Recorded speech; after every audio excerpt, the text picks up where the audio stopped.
La presentación de hoy es trauma anal. Mi nombre es Mónica Solís, residente de cirugía general de segundo año. Esta presentación la hice bajo la tutoría del doctor Vallejo. Entonces, eso es lo que les queremos compartir el día de hoy. Es muy importante conocer la anatomía a manera de introducción, donde yo tengo aquí la región perineal, que se conforma por dos triángulos, uno anterior y otro posterior, donde lo que lo delimita es en la parte lateral el isquion, las tuberosidades, en la parte anterior el pubis, en la parte posterior el coxis, y pues esta línea acá del músculo perineal superficial transverso que me va a dividir ambos triángulos. En la parte anterior yo tengo lo que es la parte urinaria y la vagina de la mujer, y en la parte del triángulo posterior es donde yo voy a observar el canal anal con el esfínter. Acá, como vemos la parte, digamos, más superficial desde una visión pues caudal, estoy viendo únicamente las fibras del esfínter anal externo. Este sería el ano como tal, y estas son fibras musculares del esfínter anal externo, todo esto.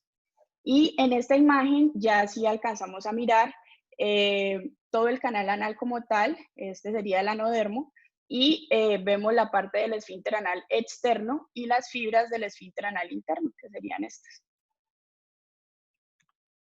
Es muy importante saber que por acá van inervación, que es crucial conocer esta anatomía para poder evitar complicaciones en los pacientes.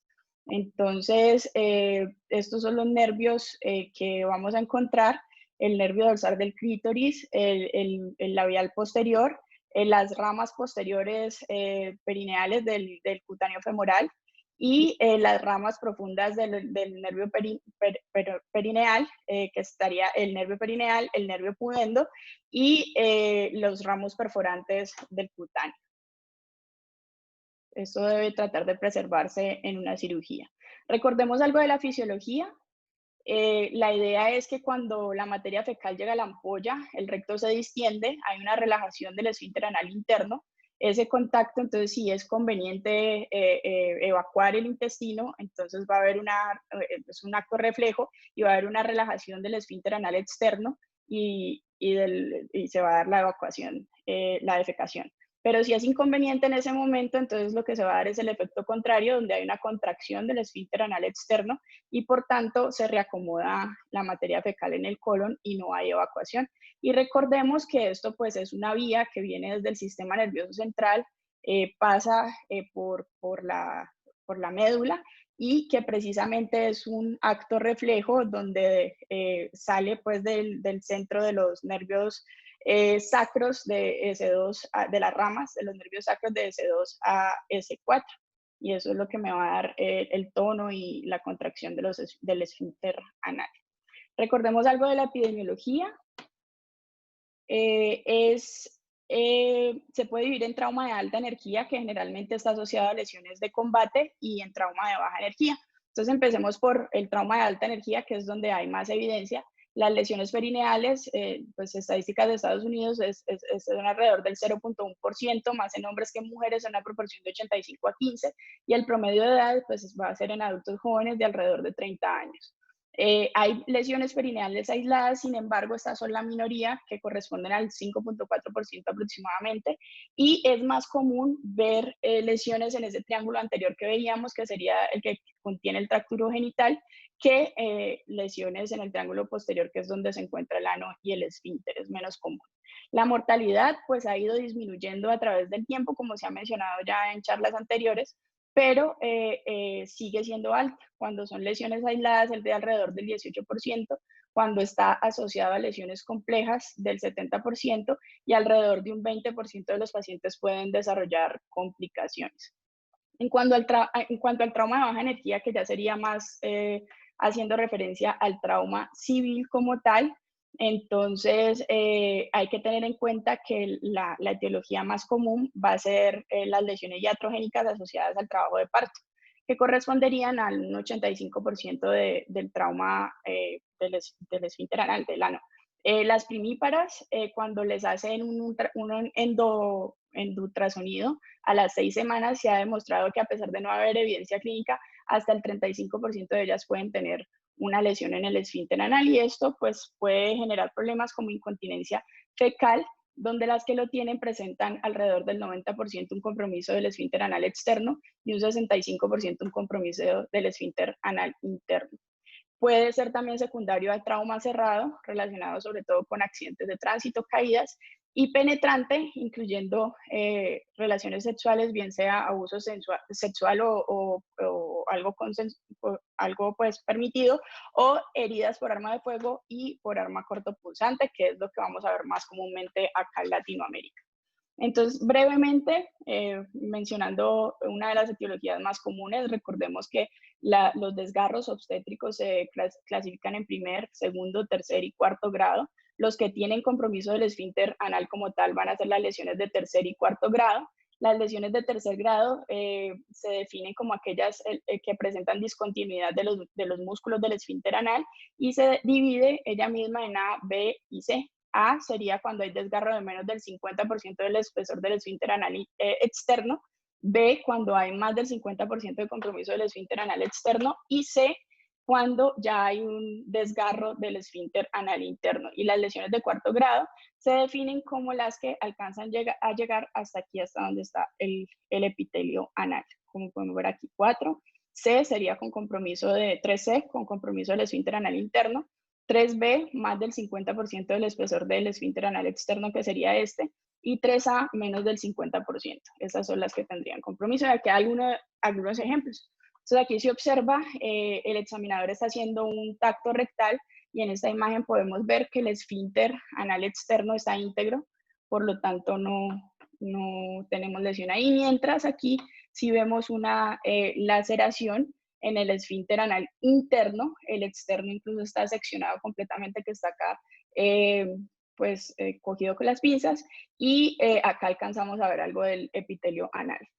Y aquí se ve también una laceración en el esfínter anal externo. Hay maneras de confirmar estas lesiones, sobre todo cuando ha pasado más tiempo. Esto estamos hablando de lesiones obstétricas, que es poner un transductor en el canal anal, y esto pues me va a permitir ver las capas de las que estábamos hablando. Entonces aquí pueden ver, por ejemplo, este es el transductor, aquí estaría el revestimiento epitelial del canal anal, esta más hipoecoica sería las fibras del esfínter anal interno, y aquí donde está la E, que ya es más hiperecoica, están las fibras del esfínter anal externo, y aquí, pues donde generalmente se empieza a formar una cicatriz con bastante fibrina, pues está la discontinuidad que me muestra que hay una lesión. Esto pues se ha visto que es importante porque, como muestra ese artículo del 2008, pues si se hace, por ejemplo, una ultrasonografía inmediata, se podría identificar lesiones olvidadas que no se ven clínicamente, y esto pues evitaría un retraso en el reparo, y además pues a veces el edema, las laceraciones, el sangrado dificulta algo la interpretación del examen clínico. Esto se detecta en alrededor del 28% de las mujeres cuando se hace de manera inmediata. Si se hacen las primeras 72 horas, se pueden identificar lesiones en un 9%, y esto pues sin reportes de incontinencia fecal hasta un mes, y se puede hacer también detección tardía mediante ultrasonografía, que puede mostrar incluso 23% de lesiones a las 4 semanas que no se detectaron de manera inmediata. Y digamos que lo que más nos interesa a nosotros, a pesar de que es mucho menos común que el trauma anal por complicaciones obstétricas, es pues el trauma civil. Entonces, este se puede dar por lesiones penetrantes o contusas más penetrantes en un 56%, bien sea por arma blanca o por heridas por arma de fuego, y contuso, que correspondería a un 44%, más que todo carro versus peatón, 44%, accidentes en motocicleta, 22%, carro, 20%, caídas, 16%, y otros, 1%, dentro de los que se encuentran cuerpos extraños, penetración anal y digamos que accidentes con animales como cornadas en aquellos que trabajan en ganadería o pues ya algo cultural.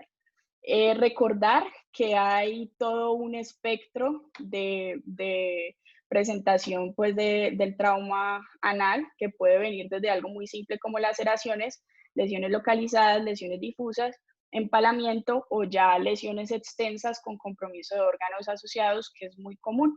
Y recordar, como veíamos, que en la anatomía pues es como una cavidad que está un área anatómica que está muy protegida. O sea, los órganos internos en realidad están muy protegidos porque hay fragmentos óseos y esto hace que de pronto el tratamiento sea mucho más complejo y asimismo cuando hay lesiones asociadas, pues que éstas sean mucho más mórbidas para el paciente.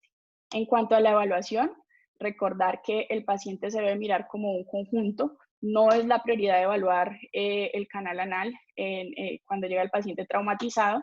Entonces lo vamos a manejar como cualquier paciente que llega a nuestra sala de trauma con una evaluación primaria completa y teniendo en cuenta que vamos a tener alta incidencia de lesiones asociadas. Ya después en la evaluación secundaria, si yo voy a querer descartar qué está pasando con el canal anal y si hay o no compromiso del esfínter. Entonces ahí tenemos que aprovechar para hacer una historia más detallada. Debemos preguntarle al paciente sobre el mecanismo del trauma, así nos damos una idea más grande. Que hay personas intentando entrar, me dicen. Bueno, una historia, Alejandro, voy a tratar de darte participación.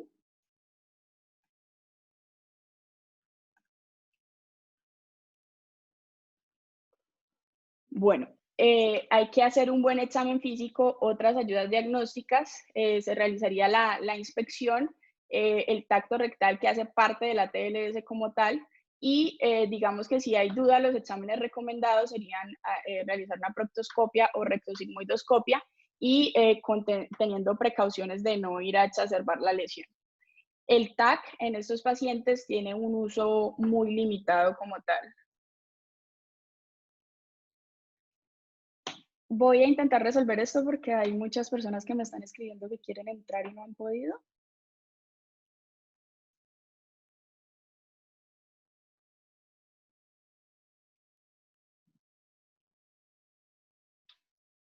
Yo creo que ahí ya solucionamos. Listo.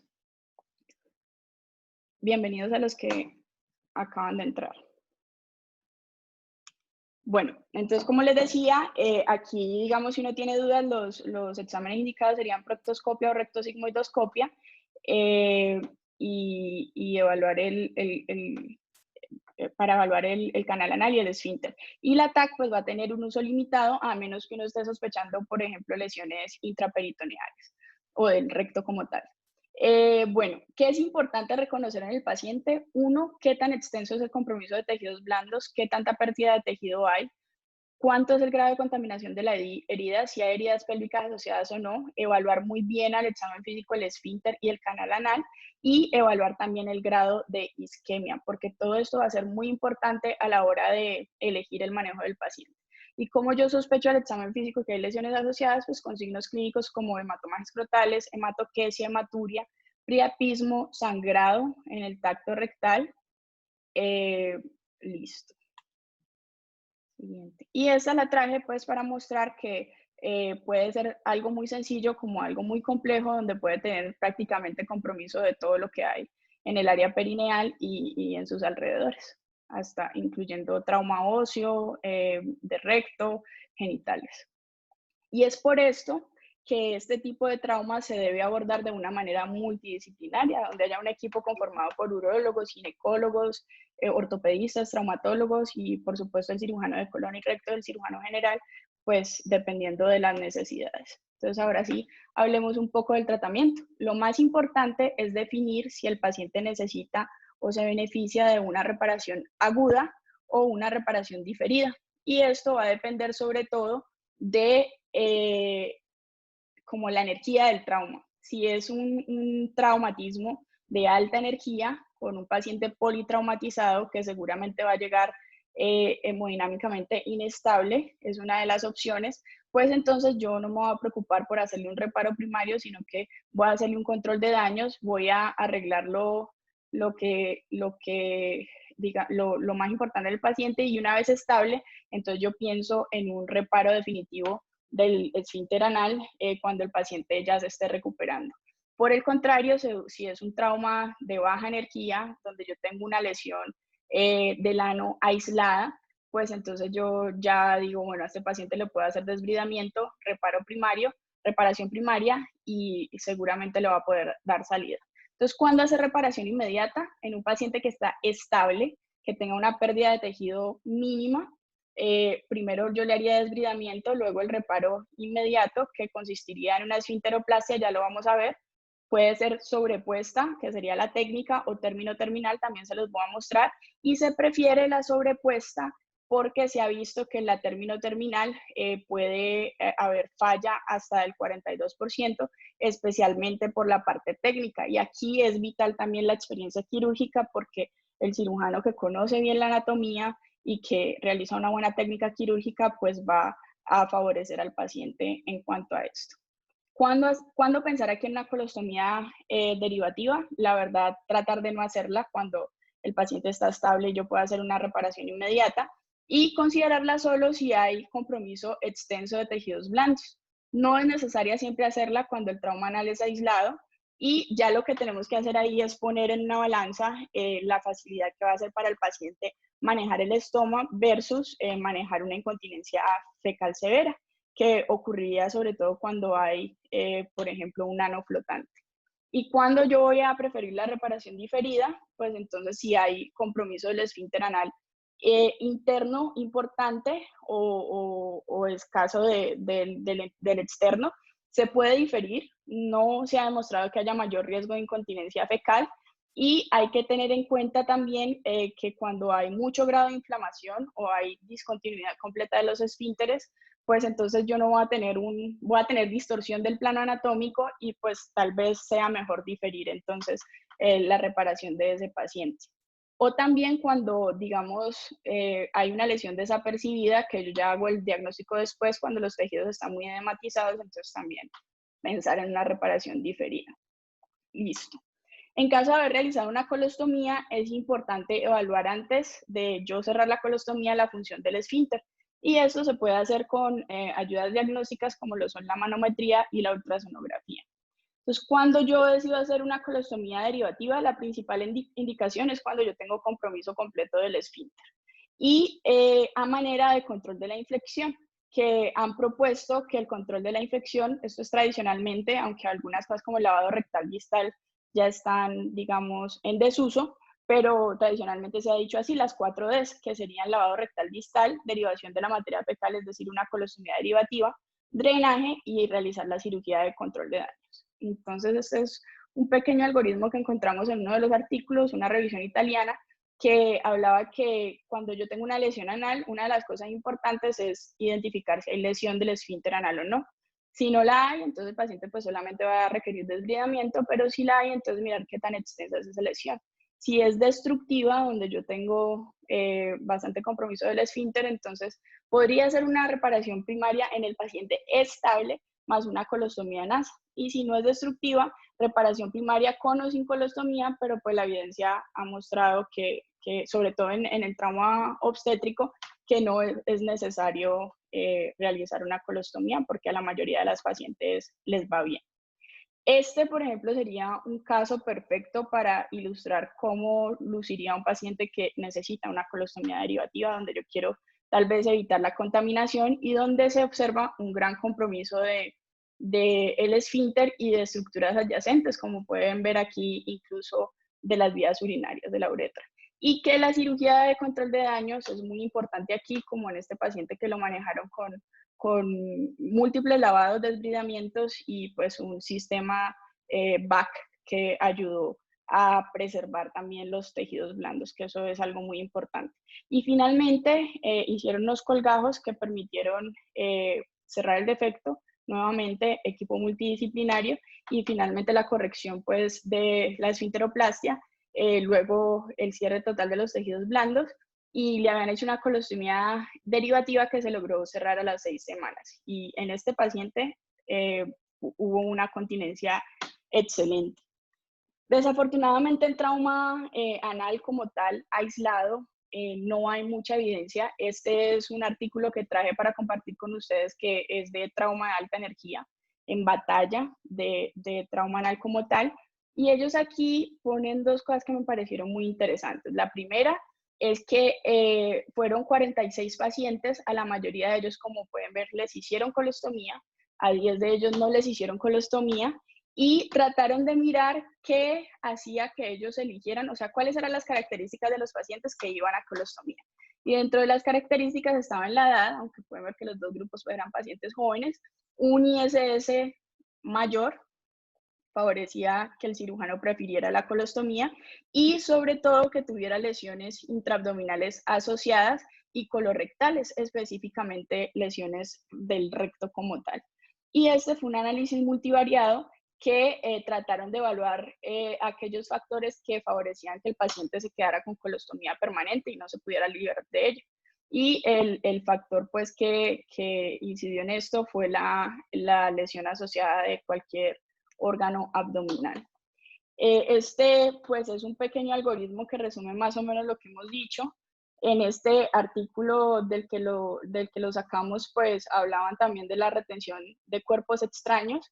Usualmente esto no causa lesión del esfínter como tal, es rarísimo, entonces el tratamiento ahí sería, pues, extraer el cuerpo extraño bajo anestesia, pero lo que dijimos es que si tenemos un trauma anal menor, pues entonces tratar de hacer la corrección primaria inmediata y darle salida al paciente con antibióticos. Y si es un trauma anal complejo, grande, entonces manejarlo como un paciente, pues de manera integral, haciéndole la reanimación si es necesaria. Hay que tener en cuenta que estos pacientes a veces tienen desgarros grandes de los tejidos blandos que generan un sangrado importante y pueden choquear al paciente, entonces hacer buen control del sangrado, aplicar toxoide, poner una sonda vesical si es necesaria y considerar pues la colostomía derivativa, el desbridamiento, el drenaje y por último, cuando ya el paciente está estable, pensar cómo se va a hacer la reconstrucción del ano como tal. Y este que es uno de los estudios, digamos, más grandes, donde hacen una revisión sistemática, hacen una revisión sistemática donde incluyen casos de trauma penetrante únicamente, tanto rectales como anales. Y como pueden ver acá, había un mínimo de casos de trauma anal, únicamente el 4% de 1.255 después de juntar todo el N de los artículos. Después de juntar todo el N de los artículos, la mayoría eran por heridas por arma de fuego, un 47%, y más del 85%, como les había mencionado antes, tenían lesiones asociadas. Y a manera de conclusión, ellos sacan que en realidad no hay consensos claros. El objetivo de este artículo era, a partir de la evidencia que había hasta el 2017 cuando se hizo esta revisión, era sacar un algoritmo tanto para trauma rectal y como para trauma anal, y ellos dicen que no hay consensos claros para definir uno sobre otro y que en realidad la evidencia en trauma anal penetrante pues es muy escasa. Miremos algo de las técnicas operatorias. Entonces lo primero que yo voy a hacer cuando voy a hacer reparación inmediata pues va a ser una esfinteroplastia. Como les decía, se favorece la sutura sobrepuesta, overlapping, que se haría haciendo una disección hasta el anillo rectal, teniendo precaución con los nervios pudendos, sobre todo que se encuentran de manera posterolateral. Los esfínteres se pueden dividir por la cicatriz y entonces se sobreponen con sutura absorbible. Se ha visto que esta técnica, en estudios que hacen seguimientos hasta los 84 meses, da una buena continencia fecal en alrededor del 48% de los pacientes y que 85% tienen la tasa de satisfacción de los mismos. Pero que puede haber fallas y, como les decía, es muy importante el factor cirujano porque la mayoría van a ser por deficiencia mecánica y se ha visto que también puede ser secundario a atrofia muscular y neuropatía oculta. Esta es la manera de hacer, pues hay dos formas, la que es sobrepuesta y la que es término-terminal.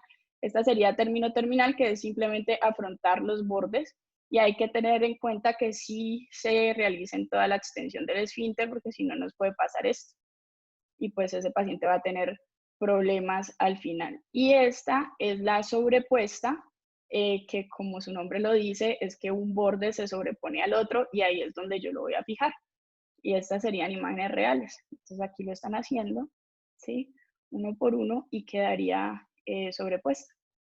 ¿Y qué dice la literatura? Este es un metaanálisis de Cochrane donde comparan esas dos técnicas y muestran que la sobrepuesta se favorece porque hay menos urgencia fecal a los 12 meses y hay también menos incontinencia anal a los 12 meses. Entonces, tanto como para complicaciones obstétricas como para trauma civil, se está prefiriendo hacer la sobrepuesta.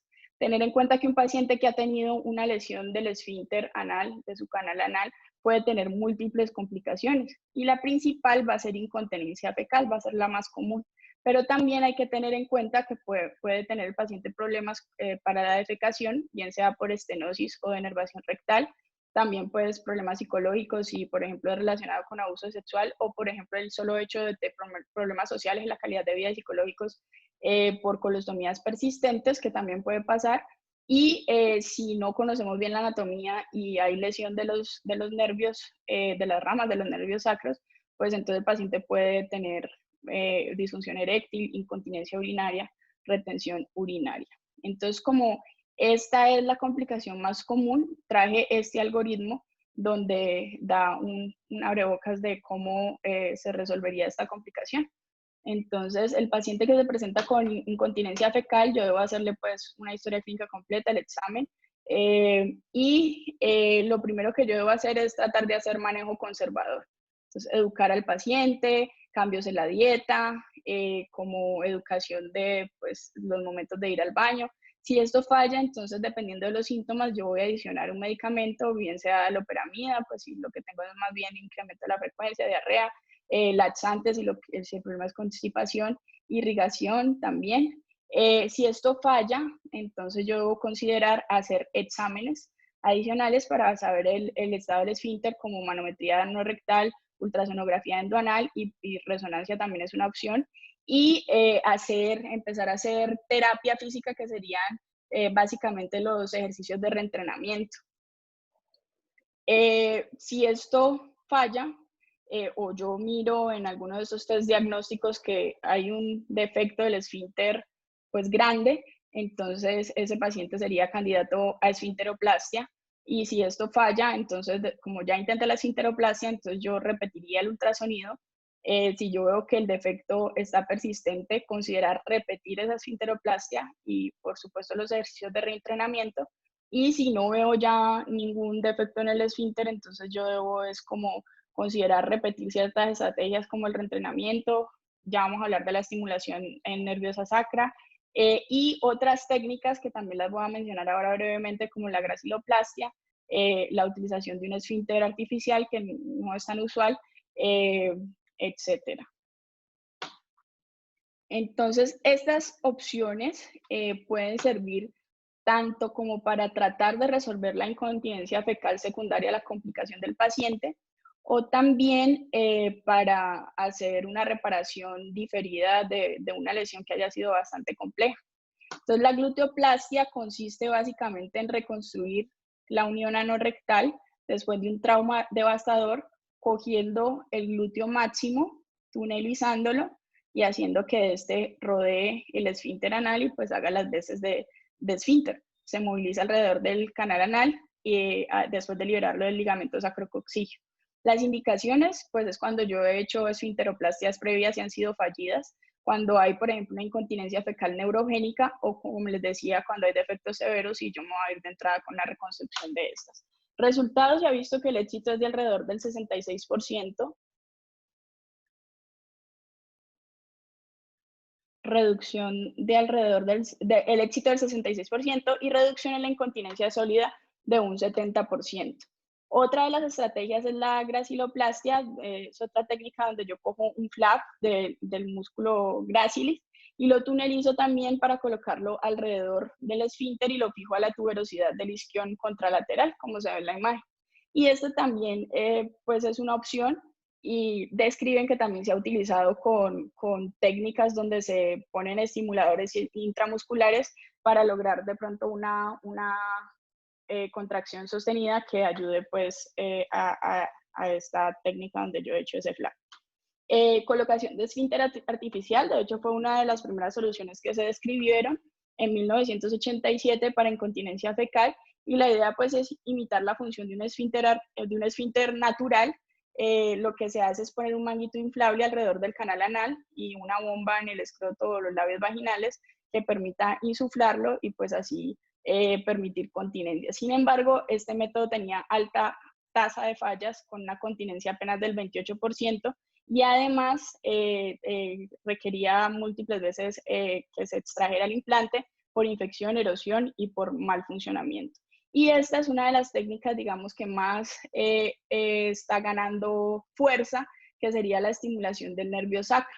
No se conoce muy bien cómo funciona, pero como vimos, digamos, las vías que vienen desde el sistema nervioso central, periférico y ese reflejo que vimos al principio, esto ha mostrado resultados incluso en personas que tienen lesiones en el sistema nervioso central, entonces por eso es que no se sabe bien cómo funciona, pero se ha adaptado como tratamiento para la incontinencia urinaria y se hace una neuromodulación directamente a la raíz de S3 y esto ha mostrado reducción de los episodios de incontinencia. Entonces se hace una prueba con el paciente, si la incontinencia se reduce en al menos un 50%, se considera que el tratamiento va a ser exitoso en este paciente y ya se le hace un implante permanente. Como ven aquí, pues tiene buenos resultados a largo plazo. El 89% presenta ese incremento, pues esa mejoría de más del 50% y 36% refiere continencia completa a los 5 años. Sin embargo, pues esto se ha utilizado más para trauma obstétrico que para trauma civil.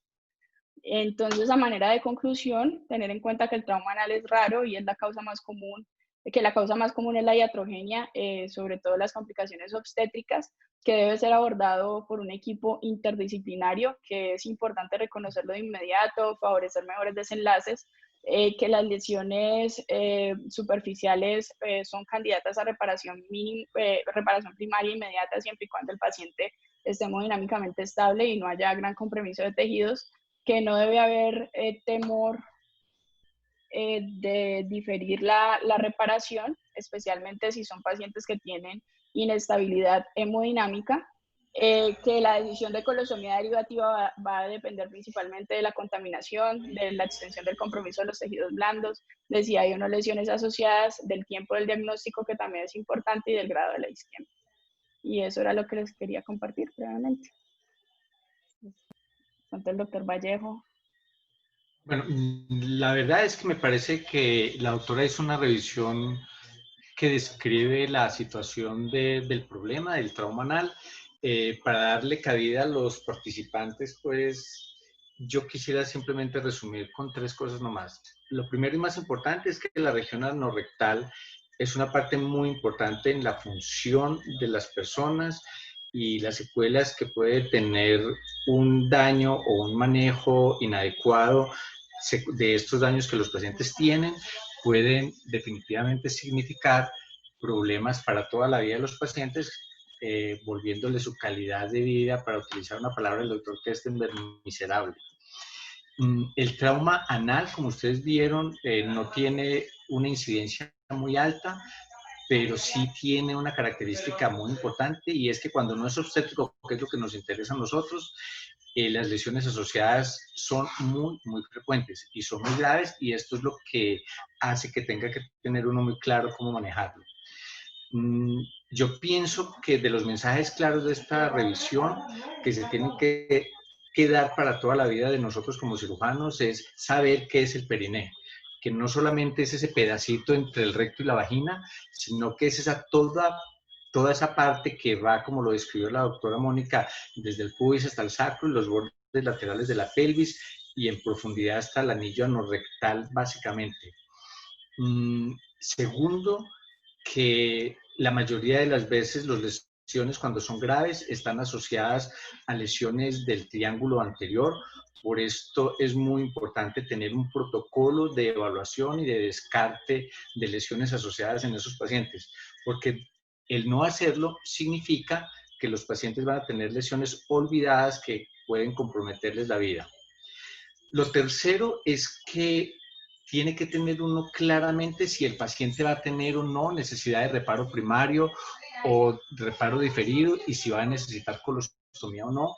Y creo que los puntos claros son si el paciente necesita transfusiones masivas, si el paciente tiene isquemia severa de los tejidos blandos, si el paciente tiene contaminación masiva y si el paciente tiene lesiones asociadas. cuando los pacientes necesitan desbridamientos y todas esas cosas, a pesar de que los desbridamientos deben ser de los tejidos necróticos lo mejor que se pueda, tiene que tener uno un principio que en el periné es vital y es tratar de preservar al máximo los tejidos blandos. Entonces, incisiones de drenaje, tratar de cuidar la piel, que se pueda cuidar al máximo, porque esto va a determinar que el paciente después pueda tener una reconstrucción con mejor calidad que otras en caso tal de que eso sea lo que para el paciente. El otro punto que me parece a mí aquí importante es que la experiencia de los cirujanos en el área del periné es vital cuando se decide hacer reconstrucciones primarias. Y si se decide hacer reconstrucciones primarias y el paciente tiene buena experiencia y los tejidos blandos no están edematizados, no están isquémicos, no están con hematomas, probablemente el resultado de los pacientes sea bueno. Si no se reúnen todos los requisitos, probablemente diferir la reparación del paciente del periné sea lo adecuado.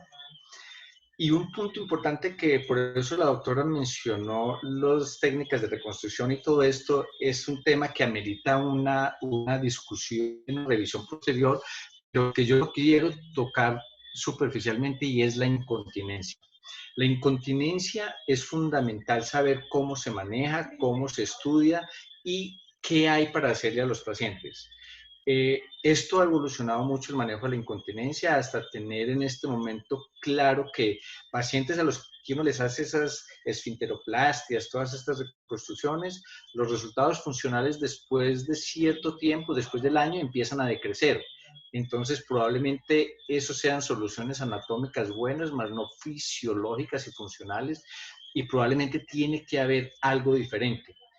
Los pacientes que crónicamente sometemos a terapias de piso pélvico, a loperamida y a todos este tipo de medicamentos, probablemente los hemos estado sometiendo a tratamientos que igual no mejoran enormemente la calidad de vida de los pacientes. Y aparece una técnica que creo que es a la que amerita que después dediquemos un tiempo, que es la neuroestimulación sacra, que como dijo la doctora, cada vez se sabe un poquito más cómo funciona, pero que no se sabe exactamente cómo es, porque tiene resultados que en el que le funciona la prueba, como ella lo dijo, de mejorar el 50%, vale la pena ponerle el neuroestimulador. Y lo que a mí me ha llamado la atención de esto es que pacientes que tienen lesiones neurológicas periféricas, que tienen lesiones musculares periféricas, la continencia les mejora y la calidad de vida les mejora. Y son técnicas que podemos hacer ya en nuestro medio y que vale la pena como empezarlas a tener en cuenta. Nuevamente me parece que la doctora hizo una buena revisión, la felicito y no sé, doctor Kesten, a todos los participantes que quieren los doctores de trauma. No, pues El doctor Queso.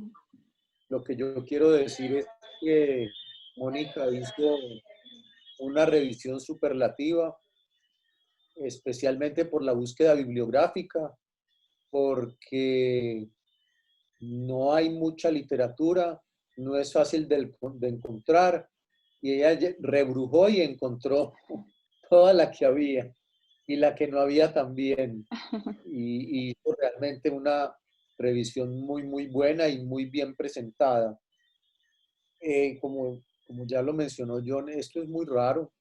En tantos años que estoy en este campo, realmente me tocó solamente una vez en la clínica. Un día llegó un soldado, el cirujano de turno lo recibió, le hizo, no, dos casos, le hizo una colostomía y luego me llamó. Y, y había pasado poco tiempo del trauma y a pesar de que era una herida por bala, se pudo reconstruir. El resultado funcional de ese paciente fue bueno. El otro paciente que manejé, casualmente con el mismo cirujano, le hizo colostomía, había pasado mucho tiempo y tenía mucha destrucción perineal y se reconstruyó a los meses. Realmente no fue tan difícil la reconstrucción y el resultado funcional hasta donde yo sé, pues no sé, años después, fue aceptable. Lo más común que vemos es mujeres con trauma obstétrico donde mi experiencia es, por decirlo de una manera delicada, dolorosa, porque muchas de esas mujeres tienen una evolución posoperatoria tórpida, se infectan, hacen dehiscencia de tejidos y algunas quedan peor de lo que estaban. Y el resultado funcional posterior en algunas es aceptable, pero en muchas no. Ese es como los comentarios que yo quería hacer. Muchas gracias. A mí me parece que eso de los resultados es, yo creo que lo que en este tipo de traumas y sobre todo en el obstétrico, que es lo más frecuente, es donde probablemente tenemos nosotros que mejorar mucho.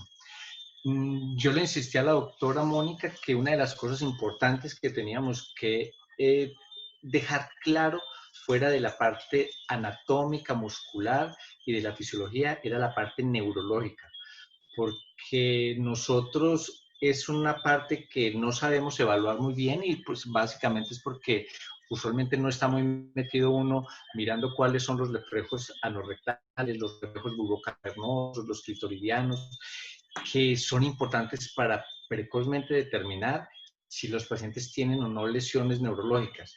Y esto definitivamente es un marcador importante para los resultados de funcionalidad. Y nuevamente, es muy importante pues como tener mucha experiencia en el manejo del periné y de todos estos tejidos porque creo que eso tiene mucha importancia. Un comentario que me parece a mí importante en cuanto a si uno define hacer la reparación precoz o tardía, es que a pesar de que cuando es tardía uno debe conservar la cicatriz para que en teoría anatómicamente quede mejor, esa cicatriz es el responsable de que la función a largo plazo no sea buena, porque la cicatriz no funciona como músculo y las fibras que tienen los musculares allá son muy especializadas y se dañan muy fáciles. Por eso es que la reconstrucción precoz, cuando el paciente no tiene contraindicación, como las dijo la doctora, es lo que debe hacerse y es lo que mejores resultados da porque se evita que el paciente pase por un episodio de fibrosis, es por lo menos lo que dicen la mayoría de estos artículos que revisamos.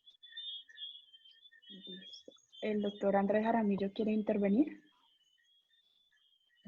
Buenas noches, la mayoría no me conocen, el profe Kestenberg y el profe Vallejo, que fue alumno de ellos hace muchos años.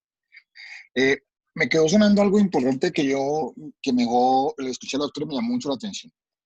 Ella dice que en el trauma obstétrico se ha demostrado que un reparo temprano serviría mucho y que un diagnóstico temprano también. Entonces, si uno quisiera vender la idea a los obstetras, ¿cuáles serían las indicaciones puntuales para decirle, mira, a ese paciente hágale una manometría, a ese paciente hágale una condoscopia anal o haga una ecografía? ¿Cuáles crees tú que serían las situaciones que le debemos decir a los tetra? Teniendo en cuenta que para los tetra, pues es simplemente decir que de pronto no hizo su mejor trabajo de parto. Gracias. Mira, yo no sé si el doctor Kestenberg quiera contestar ahí, pero yo quisiera decir por lo menos lo que ha sido mi experiencia y la parte de la relación con los ginecobstetras en esto.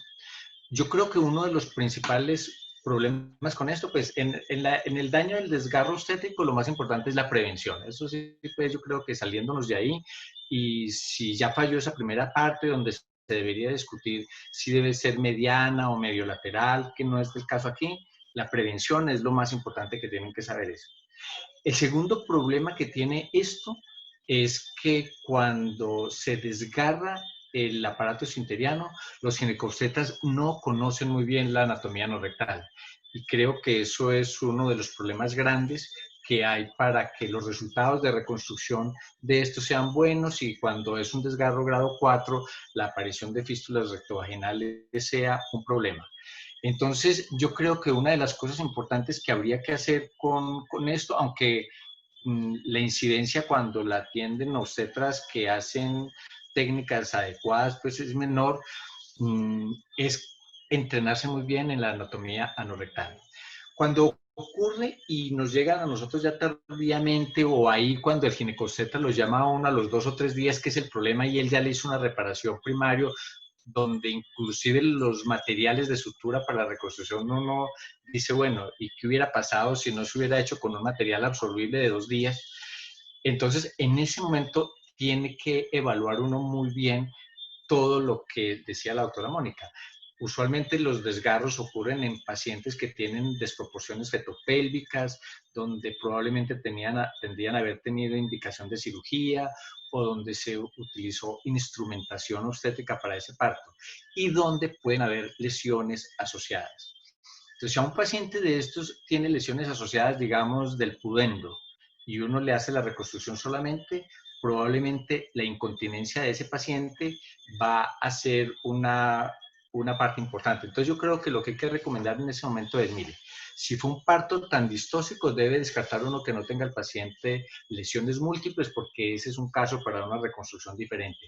Y segundo, tiene que saber evaluar uno muy bien neurológicamente cómo está la parte del periné, para definir cuál es el pronóstico que va a tener en lo que nos vamos a embarcar ahí.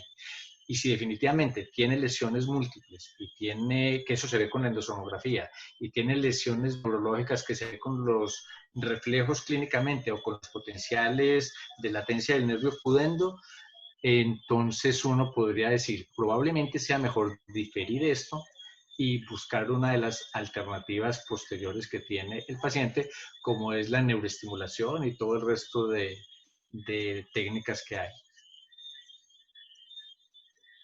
Afortunadamente, si es un desgarro 1 o grado 2, pues esos no tienen como mayor problema ni en la continencia, porque usualmente son pacientes jóvenes y ustedes saben que los mecanismos de continencia son como 10 mínimo y el resto de esos pacientes funciona muy bien con los otros 8 que les queda y se les presenta la incontinencia es cuando se empiezan a hacer viejitos.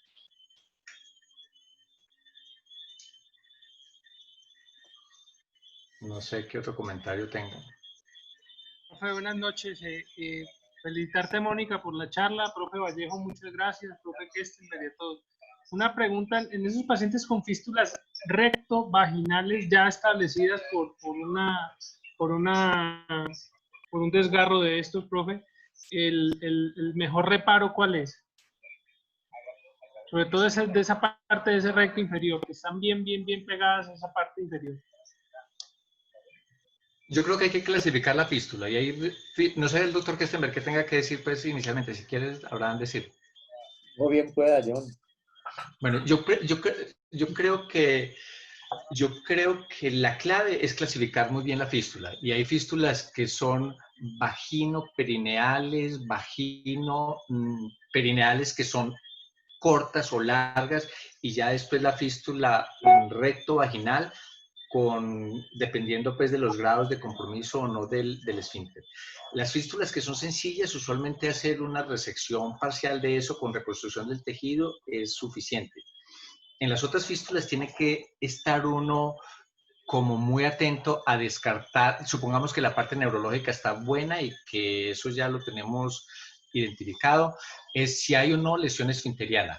Y si hay o no lesión esfinteriana, en muchos casos, convertir la fístula con lesión esfinteriana completa, como si fuera un desgarro obstétrico grado 4, ya estando el paciente sin edema y todo eso, cuando obviamente tiene sección de los esfínteres, es la mejor opción, porque hace una esfinteroplastia con la técnica de overlap, como describió la doctora muy bien, reconstruye uno muy bien el canal anal y reconstruye muy bien el introito vaginal y la pared vaginal.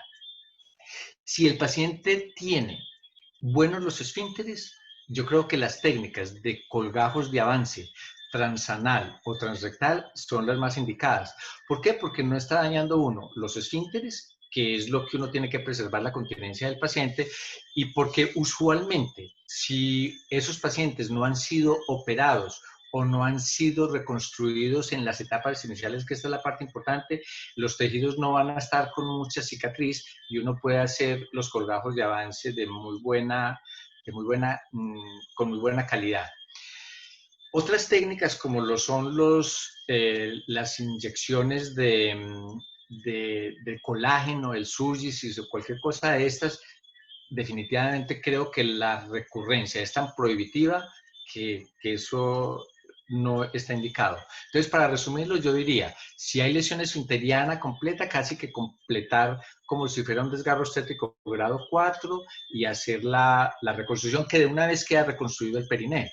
Y si el paciente tiene buenos los esfínteres, yo pienso que las mejores técnicas son las de colgajos de avance, vaginales o rectales. Bueno, como yo ya mencioné hace un rato, esas fístulas son un verdadero dolor de cabeza. Las fístulas rectovaginales, no importa la técnica que uno haga, muchas fracasan. Luego se han diseñado tantas cosas, prótesis, pegantes, bueno, tal vez de lo único que alcanzamos a ver en los congresos fue de hacer una interposición del músculo transverso del periné,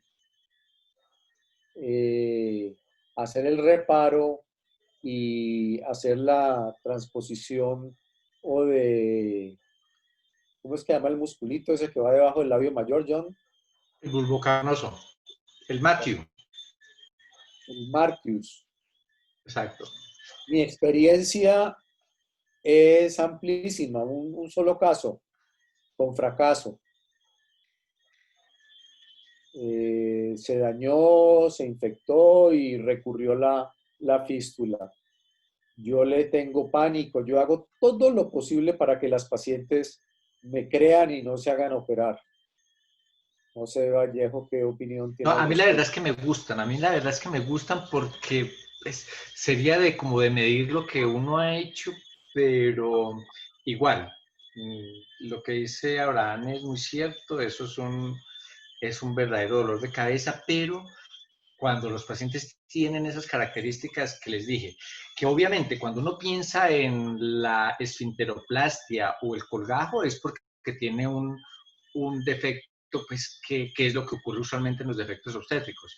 Pero cuando uno tiene que estar pensando en gráciles, en glúteos, con el doctor Kestenberg tuvimos un paciente que hasta me acuerdo mucho porque fue el primer paciente que yo vi que era de él, que se llama Alexander, un pelado joven que después de una fístula de origen criptoglandular, eso se volvió una catástrofe, pues, y con la doctora Claudia Dorado le hicimos, o le hizo una transposición del glúteo. Ese fue el primer caso que yo vi de una fístula grave y ese fue por una complicación infecciosa.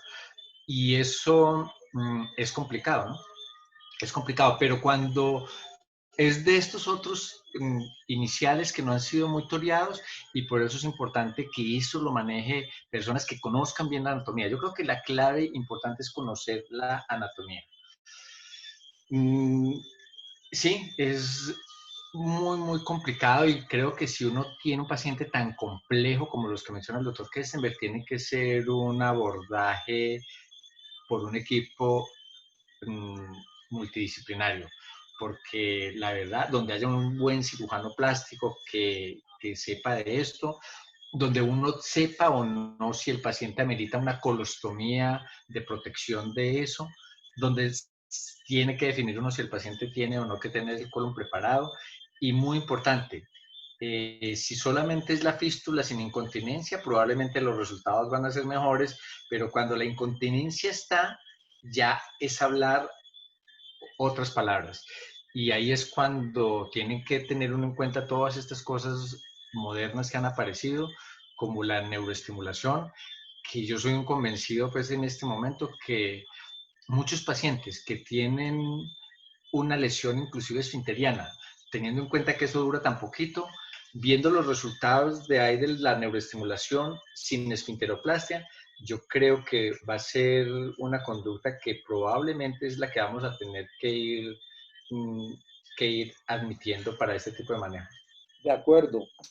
De acuerdo que la estimulación transsacra es dos herramientas muy importantes. El biofeedback, que no tenía evidencia de que mejorara a los pacientes, y ahorita ya hay buenos estudios belgas que muestran que sí hay un efecto positivo en estos pacientes, y lo otro es estimulación transacra. Y la otra cosa que quería comentar, que lo mencionó John Freddy de pasada, es que cuando uno hace reconstrucción esfinteriana, si le hace colostomía al paciente para que no se le infecte, o no le hace colostomía, no hace diferencia. El riesgo de que falle la corrección es la misma, más que le suma a uno la morbilidad de una colostomía y la morbilidad del cierre. Entonces, mejor no hacer colostomía en estos casos. Mira, yo les pido permiso para decir una cosa que se me olvidó que era otro de los objetivos de la revisión. En el trauma perineal, que perdón, Abraham, que me devuelva a eso. Cuando en el trauma perineal no está indicada una colostomía y los cirujanos por el temor o por hacerse uno la idea de que no, que es que lo voy a derivar para que eso no se me infecte, tienen que recordar que la tendencia cada vez más es a menos colostomías. Las colostomías tienen morbilidad, las colostomías tienen mortalidad y sería muy grave que un paciente tenga morbimortalidad por una colostomía no indicada. O sea que por eso es tan importante tener claro estado hemodinámico, isquemia, destrucción de los tejidos y la otra, grado de contaminación. Y una cosa que mencionó el doctor Kestenberg entre los dos pacientes, que es la otra, es el tiempo transcurrido entre el trauma y el momento en que uno lo está operando, ¿no? Menos de 6 horas, idealmente. Bueno. Pues bueno, sí, yo nuevamente felicitaciones la doctora Mónica, me parece muy buena la revisión. Muchísimas gracias a todos por la invitación a participar en el programa. Muchísimas gracias a todos por asistir.